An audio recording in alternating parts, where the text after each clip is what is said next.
Hello, I'm Natalie Kenway, Global Head of ESG Insights at ESG Clarity. Welcome back to this video series we're running in conjunction with Reboot, the initiative that allows us to hear from inspiring ethnic minorities that are making a mark in the corporate world.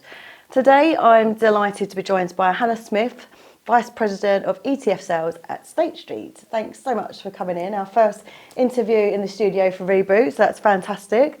With race discrimination still, unfortunately, an issue within financial services, consciously or unconsciously, how have you got to where you are today? Tell us a bit about your background. So in terms of my background, I studied maths at university, and then during the course of doing my degree, I was sort of thinking about what I wanted to do. I didn't know a lot about the finance industry, but during the milk rounds we had, it was an organisation called SEO, Sponsorship for Ethnic Opportunity. They came round and they started speaking about finance, specifically investment banking, and it sort of piqued my interest. I was like, oh, that sounds really interesting. I think, because when I was studying, I was always very hardworking, and I always knew I didn't want a role where it would just be a 9 to 5.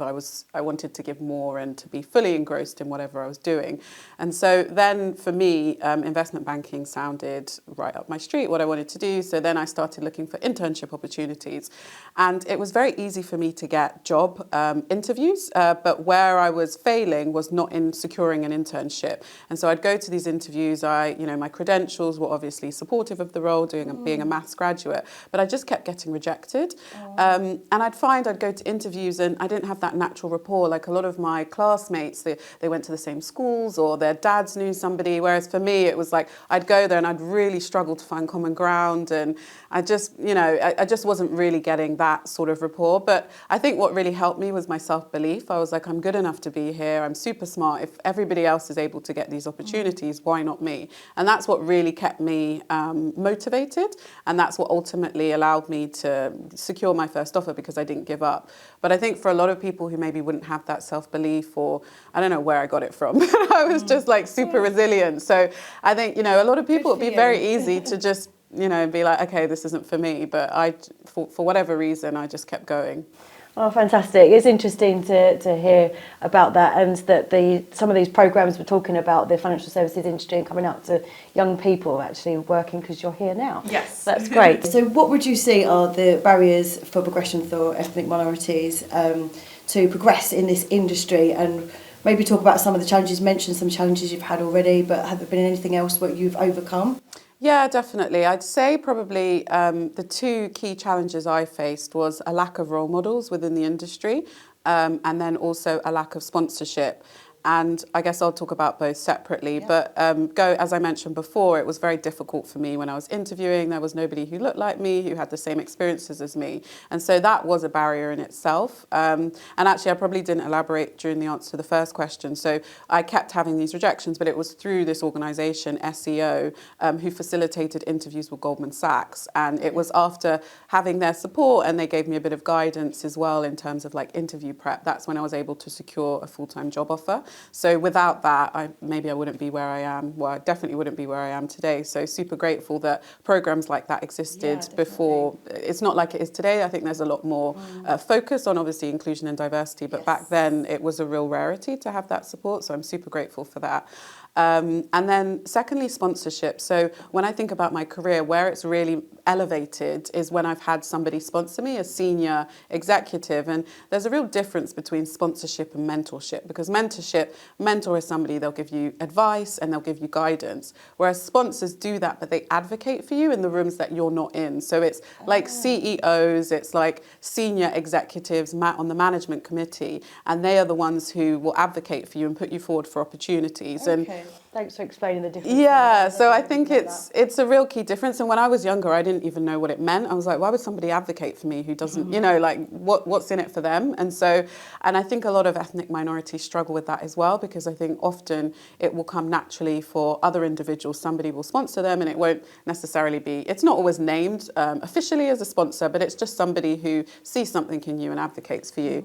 So for me, two key times it happened was one, my global head of marketing, she said, Hannah, do you want to go on Bloomberg? And I was like, I don't know why, okay.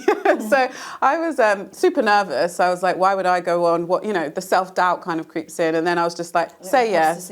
Yeah, exactly. And I was just like, say yes, figure it out later. And that was a real turning point in my career because it really elevated me in terms of the visibility, the new opportunities and the recognition as well internally. And if she hadn't have done that, I may never have had that opportunity and it might not have opened the doors, which it subsequently did. And then secondly, I recently got promoted to head of Nordics. And it was after sponsorship from the CEO. We did, similar to this actually, a speaking series. I spoke about some of my experience and he really took a liking to me. And off the back of that, new opportunities opened up and my manager's manager said that they were going to sponsor me for this new role to develop within the organisation. Fantastic. Well, clearly you're a natural at this. That's really good to hear. And what I mean, there's a few key things there. Where you mentioned sponsorship. Is that something you would say that firms need to get involved with to be more inclusive? Is there anything else that you'd recommend? Yeah, so I should probably highlight that actually some firms with the organisations and programmes they're doing now, they will pair individuals with sponsors. And so I think that's a really good thing. And I think it's something that should continue because, as I said, sometimes sponsorship happens naturally for some, but not necessarily all the time for ethnic minorities due to the lack of role models and senior executives. So normally it's with somebody that you have a relationship, you get on with, and they're just given the lack of senior ethnic minorities within the workplace, there's less opportunity for that to happen for more junior ethnic minority employees. So I'd say setting up structured programs where individuals can be paired with a sponsor and educated about it, because I didn't know what one was until I went through my various programs and experienced it firsthand. I'd also say I think a lot of the time after 2020, when there was a big focus on inclusion and diversity, and a lot of companies pledged a whole lot, I don't even remember half of what it was, but you know, it was like a fight to say what each organisation was going to do. They're all lining up, and actually 2 years down the line, where are the results? What have we seen? They've all gone quiet when the gender pay gaps come out. Yeah, exactly. You know, some of the loudest firms have the worst internal records. Yeah. And so I think, you know, it's not just about saying something and being on the front covers. It's about the actual action that you take internally and actually investing in these programs, investing in a workforce that can drive this forward.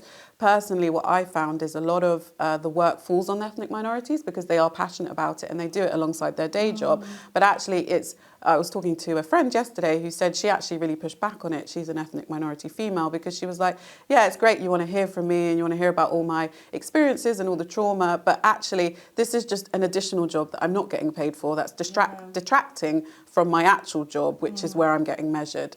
And so I think organisations need to be cognizant of that, not put so much emphasis on the ethnic minorities to solve the problem, and actually invest in teams which do that work. Yeah, it's for everybody to get involved, Exactly. isn't it? Absolutely. Yeah. Well, thank you so much for coming in and sharing your insights. It's been fabulous talking to you, so thank you. Thanks so much. Thanks for having me.